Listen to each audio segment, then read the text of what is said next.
Hi everyone, welcome to our channel Login Helps. On today's tutorial, I will guide you how to change Facebook closed groups to public. So to get started, let's first open your Facebook application. When you reach on the home page of Facebook, you need to tap on the upper right corner three-line menu icon. So on this menu page, you need to tap on the groups.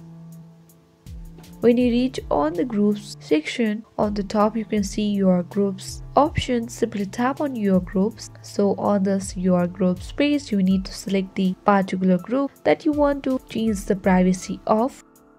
Then on the top right corner you can see the edit or the settings icon. Tap on it.